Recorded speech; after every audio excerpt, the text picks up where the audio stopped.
안녕하십니까? 소윤섭의 팟캐스트는 운명이라는 마지막 시간을 가져보겠습니다. 예지자들의 예언을 알고서도 대처할 수 없는 이유가 인간의 이기심과 악한 마음 때문이었죠. 이기주의가 팽배한 인간관계와 이해관계로 인하여 절대적인 운명론을 만들어 왔었고 반복하고 있었다는 겁니다. 대만 해협의 분쟁을 보더라도 쉽게 확인할 수 있어요. 미중의 첨예한 자국이기주의는 대안을 찾을 수 없게 만들고 있고, 대만의 입장과는 거리가 있는 주변국의 상황은 전쟁 확산론까지 이어집니다. 대만 해협의 전쟁은 한반도의 전쟁으로 확산되는 절대절명의 위기 속에서 한국인은 휴전선을 먼저 바라보게 되죠. 한미일 상호방위 조약의 우방으로서 대만 해협의 분쟁에 신속히 대처하지 못하는 어려움을 가지고 있습니다. 휴전선을 철저히 대비할 수 있어야만 대만 해협에 뛰어들 수 있는 거죠. 중국은 지구촌의 패권에 도전해야 하고, 미국은 지구촌의 패권을 넘겨줄 수 없으며, 한국과 일본은 대만 해협의 길목을 잃을 수 없는 처지에 놓여 있습니다. 대만은 선택지도 없는 수세적인 입장 속에서 전쟁의 운명에 들어서고 있어요. 이타심과 선한 마음의 대안을 가지고 대만 해협의 분쟁을 해결하고자 하더라도 당사국과 주변국의 이기심과 악한 마음이 주류를 이룬다면 아무런 소용이 없을 겁니다. 그래서 운명이라는 절대적인 존재가 생겨났을 겁니다. 절대적인 운명을 바꿀 수 있는 이타심과 선한 마음을 가질 수 있다는 상황은 애들이 말하는 것처럼 쉽지만, 이기심과 악한 마음이 주변을 휩싸고 돌게 된다면 어른들은 말하는 것조차도 어렵습니다. 운명은 절대로 바꿀 수 없다고 말하게 되는 것이죠. 예지자들의 예언 속에서 한반도의 통일에 관한 운명도 존재합니다. 그런데 통일이라는 환경은 순탄하지는 않아요. 기후변화에 의한 질병의 창궐로 터전의 대부분을 소실된 후, 또는 한반도의 전쟁으로 터전의 대부분을 소실한 후 남북한이 통일된다는 예언은 그리 유쾌하지는 않습니다.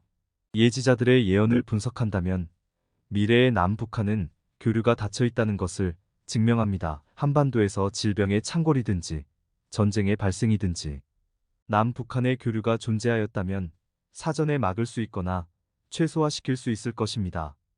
북한도 북한 체제의 모든 것을 잃는 것은 원하지 않기 때문입니다. 한민족의 입장에서는 남북한의 모든 터전을 잃고서 통일이 된다는 것은 그리 좋은 것은 아니죠. 코로나19의 팬데믹보다도 더한 질병의 창궐일지라도 남북한의 교류가 존재한다면 그 여파는 최소화시킬 수 있습니다. 북한은 핵무기 보유국으로 인정받고자 하고, 중국과 러시아는 한반도의 비핵화보다는 이념의 완충지대로 삼고자 하고, 미국은 한반도의 비핵화보다는 자국사회의 정치와 경제가 우선이고, 일본은 한반도의 핵무기의 영향에 의하여 군사대국으로 변모하고 있습니다. 대한민국은 핵무기로 인하여 진보와 보수는 나뉘어져 있어요. 북한의 핵무기는 한국의 국론을 분열시켜 놓았죠. 한반도를 둘러싼 당사국과 주변국의 이기주의를 확인하였다면 예언의 운명을 절대로 바꿔놓을 수 없습니다. 한반도의 통일을 원하지 않는 것이 아니라 남북한의 터전을 잃지 않는 통일을 원하는 것으로 예지자들의 운명을 바꿔놓고 싶은 것입니다. 최소한 남북한의 사람들이 더 많이 살아남을 수 있는 길을 찾는 겁니다. 남북 관계에서 보수의 전통적인 안보와 진보의 햇볕 정책은 반절은 성공하고 반절은 실패를 가지고 있어요. 대한민국의 국정 운영은 나뉘어진 보수와 진보가 번갈아 맡으면서 남북 관계의 온도가 매번 바꿔지기 때문에 온전한 성공을 이룰 수 없습니다. 남북 관계도 외교이기 때문에 지속적인 전략이 필요하죠. 한반도의 통일과 비핵화를 전략으로 이미 삼고 있다고 하겠지만 그것은 전략이 아니라 목표가 되어야 합니다. 한반도와 국내 상황의 특수성에 의하여 전통적인 안보와 햇볕 정책이 전략으로 변해야 하죠. 한국의 보수와 진보가 서로 공존하는 전략이 있어야 합니다. 대한민국은 안보 속의 햇볕이고 햇볕 속의 안보가 전략이 되어야 합니다. 오늘날까지 안보와 햇볕은 전략이 아닌 전술로 되어 있어요. 대한민국 모두의 전술도 아닌 각자의 전술로 되어 있습니다. 북미 회담을 성공적으로 이루지 못한 패인의 하나도 대한민국의 전략의 혼재가 원인이죠. 바꿔질 수 없는 전략과 바꿔질 수 있는 전술의 혼재입니다.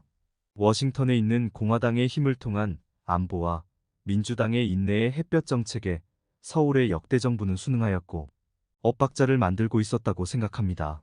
워싱턴의 공화당과 민주당의 부조화를 한국의 보수와 진보가 공존하는 전략 속에서 미국의 큰 틈새를 막아줬어야 하는데도 전혀 그렇지 못하였습니다.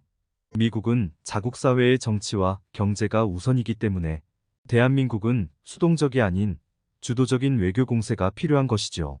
2019년 베트남 북미 정상회담은 트럼프 정부의 월권이 되었지만 문재인 정부가 손조차 댈 수 없었던 원인은 대한민국의 역대 정부가 펼쳐놓은 남북 관계의 전략적인 상이함 때문이었습니다. 운명으로 다가오는 베트남의 북미 정상회담을 위하여 대한민국은 앞서서 나가는 20년, 30년의 전략적인 준비 외교를 지속적으로 쌓아놓지 못한 것이 패인이었죠. 한반도의 남북 관계는 5년 가지고는 절대로 성공할 수 없습니다. 최소한 20년, 30년의 터 닦기가 있어야 합니다. 터를 닦는다고 성공하는 것도 아니기 때문에 건물을 올리고 나서야 성공을 이룰 수 있죠. 한반도를 둘러싼 당사국과 주변국의 국가이기주의 또는 한국 사회의 보수와 진보의 이기심은 예지자들이 예언한 운명을 절대로 바꿔놓지 못합니다.